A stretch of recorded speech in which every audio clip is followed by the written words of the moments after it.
I entered the field of school psychology early on in the discipline.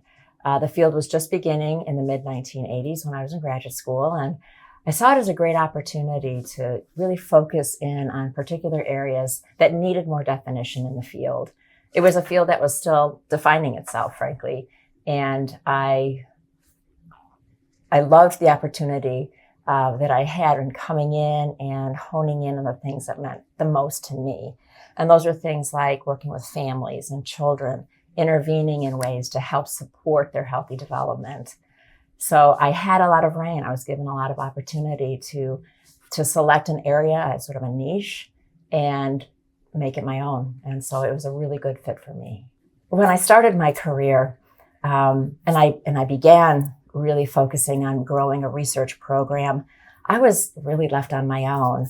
I wasn't told that I couldn't pursue a real sort of strict focus on research, but I was doing it in a very isolated way. And it's ironic because my research is on relationships, my research is on partnerships, yet what I was doing in terms of growing that program of work felt very lonely. It felt very much like I was on my own. I remember clearly sitting in my office late at night, writing grants, trying to get funding for my work, putting all my proposal elements together on my own, proofing it, writing my own budget, packaging it up, hand delivering the package over to the Office of Research. And it just felt like I was sort of out there on an island. So when I came to Nebraska and had this opportunity to start the Nebraska Center for Research on Children, Youth, Families, and Schools, I wanted to turn that on its head and do just the opposite for folks. People who are passionate about their work, who really want to grow their research, who have important work to share and produce really important outcomes and impacts for kids and families and educators and communities. We need to support them. We need to provide the kind of partnership and collaboration that's necessary to do the best work that we can do. It's very much the development of the Nebraska Center for Research on Children, Youth, Families, and Schools is a direct product of the experiences I had early on and the dream that I had of making it just much easier, much more collaborative, much more positive and impactful when it comes to finding resources to do your work. I decided to leave the University of Utah in 1998 and come to the University of Nebraska-Lincoln because of the opportunities that presented themselves here at Nebraska. Historically, Nebraska has always been the place for school psychology. We were, and we continue to be, among the very best school psychology programs in the country. And I was following the footsteps of real leaders, the grandparents in the field, if you will, people like Terry Gutkin and Jane Connolly, who defined the area of working with families and supporting children through interventions and supports. I wanted to do those things, and I wanted to expand and grow those areas. I wanted to really build upon the foundation that was here at Nebraska and take it in all kinds of new levels. And the opportunities that I had when I came were unparalleled. I mean, I really was surrounded by great people. I was given some rein to define what I wanted to do and make it happen. And I couldn't have been in a better place with the people and the opportunities here. CYFS started in the early 2000s. And that was the exact same time that folks from leaders in the Teachers College at UNL and the College of Human Resources and Family Sciences came together and decided to form a new college called the College of Education and Human Sciences. So we were kind of born at the same time, and we grew up together. And that's really important to the development of both entities because we supported, we shared the responsibility really of defining what this college is and what the center is together in a very reciprocal way. We were able to identify the strengths that we have in individuals and programs and departments that not only created a very robust college for really promoting education and human sciences, but also research programs within CYFS that were built on our strengths. It really has been a shared responsibility, a mutual opportunity to build and to grow and to really just in a real positive trajectory, grow out the future of education and research to support children, families, and educators.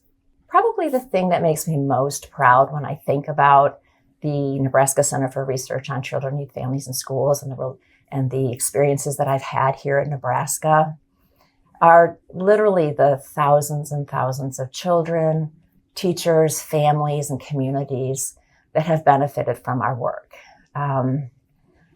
It's really humbling to think about the breadth and the scope of work that we've been able to accomplish, not only here in Nebraska, but worldwide. And it's been through partnerships that we've had that opportunity. So we've not only kind of gone out into communities, built relationships, found partners, but we've also learned from them, the people whose lives we were entrusted with, right? The people who believed in us and said, yes, let's work together to find really important solutions. We've learned from them as much as hopefully they've learned from us. I will say another element, another aspect of the work that we do and what makes me proud as I think back about our work through CYFS and my time in Nebraska has been the nature with which we've done our work, the manner in which we've produced the impacts and outcomes that we have. We don't just go into communities and do our thing and walk away. We're very much about building strengths, strengthening the capacity of folks to build healthy communities, to build healthy environments for children.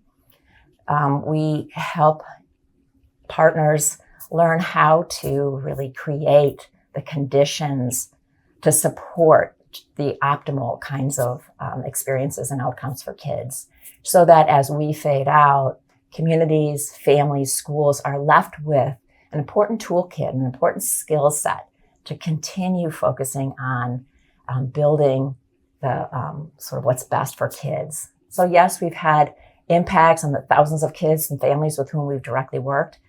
But when you think about it, the work really trickles on because we are building the communities of support for kids.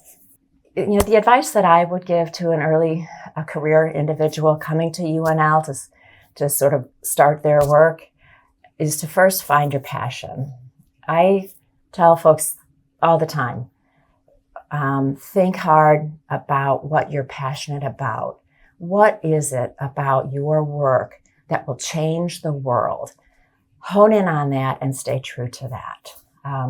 Know your passion and be willing to really move forward along a trajectory, along a pathway to achieve short and long-term goals toward that passion. I also recommend all the time that you can't do it alone, right? You have to find collaborators, partners, and supporters around you. And this college, this center, is all about that. It's all about identifying connections and opportunities for collaboration. The problems that we are facing in our fields, in our respective fields, the issues that we're facing in society, the challenges that children are experiencing now growing up in today's world, all of the rapid changes that are impacting us on a daily, if not minute by minute basis, are complex. They're challenging.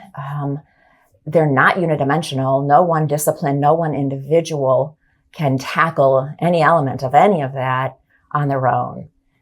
So we can't imagine, right, that the solutions around those challenges are going to be isolated and unidimensional. The only way that we're really going to have impact, that you are going to have impact as an early career person, is to surround yourself with individuals who can help grow your thinking, share the responsibility for the work, broaden the opportunities, and just make the job much more fun and enjoyable.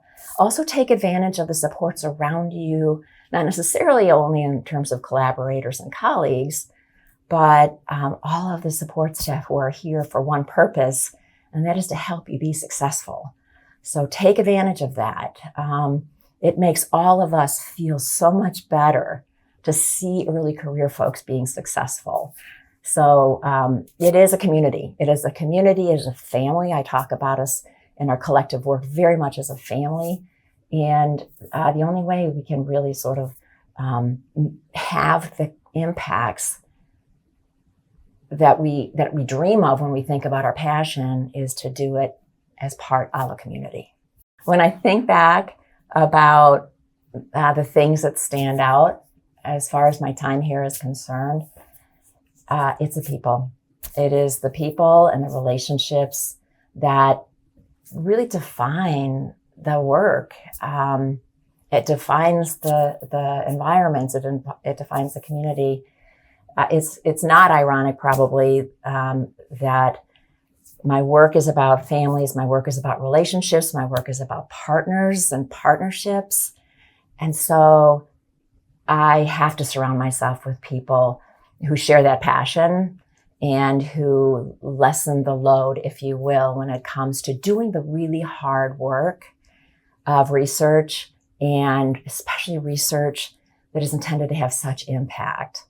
So, again, thinking way back to when I started my career and I was feeling alone, I was feeling isolated, I was on an island, to today, I don't know how many years, a lot of years later, I know that the only reason that I feel like I've had any element of success or impact is because of the people. It's because of the relationships. It's because of the partnerships here internally within the college and within the center, and more broadly as I look outward to the great collaborators in our communities and our schools across the state of Nebraska and across the world.